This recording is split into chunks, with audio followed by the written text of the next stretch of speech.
Hey, pre-algebra. Today we're going to spend one more day just doing our lesson one again. We did pretty well yesterday, but I can tell we're still getting comfortable, some of us, with putting numbers in, substituting numbers in, and solving some of these bigger power problems. So let's do one more day today. I'll definitely talk you through some of the types of problems that you'll see on your worksheet, and then we'll do at the end of this video about 4 of them right out of your actual assignment. So stick with me, okay? You will not use a calculator today, so I do need to see your work. That's why I'm only giving you the odds. Okay, so do show your work, and I'll show you what I mean by showing work here as we begin. So notice this first one, 3 to the 6. What I would recommend doing is listing them out always, because it can be easy to lose track of where you are, and then crossing them off as you go. Like 3 times 3 is 9, times 3 more is 27. 27 times 3, I'll tell you right now, is 81. And then 81 times 3 gives us 243, and then we'll take 243 times 3, and then we've used them all. 3 times 3 is 9, 3 times 4 is 12, 3 times 2 is 6, 7. So that's how I should be able to see your work today. Since you're not using a calculator, I should maybe see your lists that you're crossing off on. And then the smaller ones, you probably don't need to show any work, but when you get to some of these bigger ones, that's where I can look to see your work today, okay? Let's do one more like that. Take a look at this one.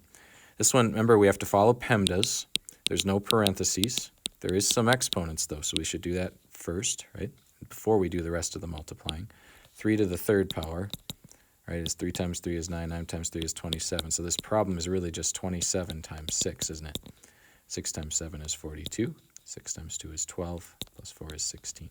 So that would be our answer. So that's the kind of work I'll be looking to see on your assignment today. Is again, we're not using calculators today. That's why I only gave you odds. I know some of them take a couple steps, but you'll do well with them. Here's one slightly bigger problem, similar to one you'll see today. Notice if we're following PEMDAS again, we got to do parentheses first. There's nothing in the parentheses that we can do, right? It's just a single number floating in there, so there's nothing really we have to do in the parentheses. And so we're just going to go right to the exponents. Careful with these negative numbers. Okay, be very cautious with your negative numbers, because a negative number times a negative number gives us a positive number, so we get positive 4 there. Now when we take this positive 4 times a negative 2, it's back to negative again, okay? So this ends up being negative 8 times, now check out this one, negative 3 squared. A negative times a negative gives us a positive 9. And then remember, anytime you're taking a negative times a positive, your answer is always negative, okay? Don't forget those multiplication rules for today. So that would be an example of that one.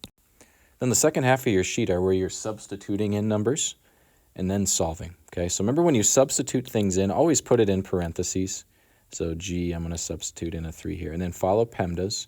Parentheses, there's nothing really we can do in the parentheses, so we go right to exponents. So 3 squared gives us 9. So now we just have 5 times 9, which is 45, right? Nothing too crazy. Take a look at this one. This one's got an extra little step. It's got something lurking outside the parentheses. Let's fill in all of our numbers first. This will look a little weird, but you can still put parentheses inside of parentheses. Okay, so now we got to follow PEMDAS. Okay, we should do what's in the parentheses first. So let's do that. So 3 to the third power is inside the parentheses. We've already done that a couple times. That's 27, right?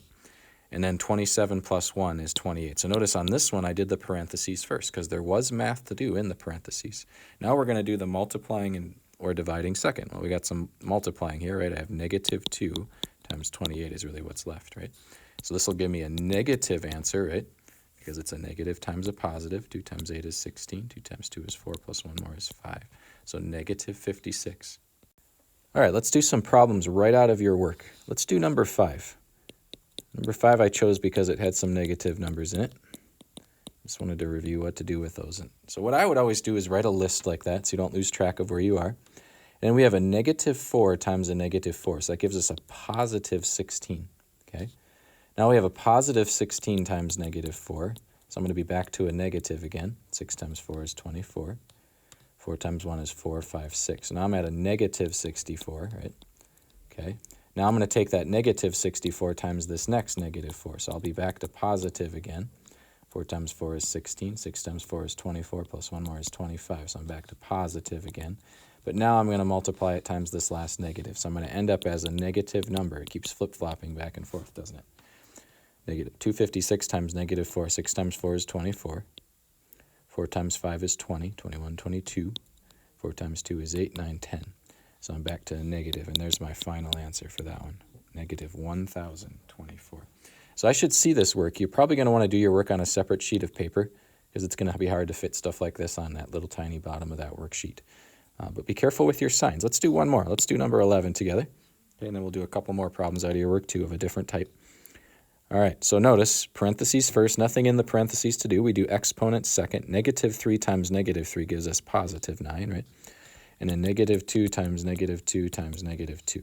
-2 times -2 gives us +4. But then when I take +4 times this -2, I'm back to -8 again. So here's what I have, which means I'm going to have -72 as my final answer, right? Because a negative times a positive makes a negative. All right, let's do a couple of the problems from that bottom section that are maybe a little trickier than the others. Let's fill in all of our numbers. So here we go. 4, do this with me, 2, m is 9, put that in parentheses, -3 squared. So notice all I did was I put 9 right here for the m in parentheses. So this one does have parentheses, so we should do that first, right? All the math inside the parentheses first. So here we go. 2 times 9 gives us 18. And then 18 minus 3 gives us 15. So I'm just going to rewrite what we've got so it's not quite so messy. We got 15 after doing the work in the parentheses. What should we do next? Parentheses are done if I'm following PEMDAS. Now I need to do my exponents, right? So 15 times 15, 15 squared. 5 times 5 is 25. 5 times 1 is 5, 6, 7. 5 and 1, right? So we get 5. 7 plus 5 is 12, and we get 2. So we get 225. So I have 4 times 225, because that's what 15 squared was, right? So let's do that. 225 times 4. 4 times 5 is 20. 4 times 2 is 8, 9, 10. 4 times 2 is 8, 9. So we get 900 as our final answer for number 19. Let's do number 21 together. Same thing. Let's fill in all our numbers. So for this h, I'm going to slide in a -1 in parentheses to the 4th. And then for this m, I'm going to slide in a 9 in parentheses. Okay, we do have parentheses, and we do have some work to do in the parentheses. So let's do that first. -1 to the 4th power. Think about what that would be. -1 times -1 is +1, right? +1 times -1 is back to -1 again. And then we have -1 times -1. So in other words, we have +1, right? So this whole thing turns to +1. Let's work with this. Notice this is +9 squared. So 9 times 9 is 81. So notice I have 1 take away 81. Let's rewrite this so it's not quite so messy here. But here's what I got inside my parentheses. 1 take away 81. Remember when you have a small number minus a bigger one like this? Think of it like this. 1 plus -81. So I'm adding numbers with different signs, right? So I should subtract them and use the sign of the much bigger number there, -81. So I get -80, right? So this whole thing. So if I rewrite what we've got here, we've got 5 times -80. So if I take -80 times 5, 5 times 0 is 0, 5 times 8 is 40. I get -400 for number 21. Hopefully that made some sense. Don't be afraid to reach out if you want me to look over your work or to talk through a problem or two with you using Zoom or another way to do that. I'm happy to do that. Have a good day, guys. Hope it goes well today.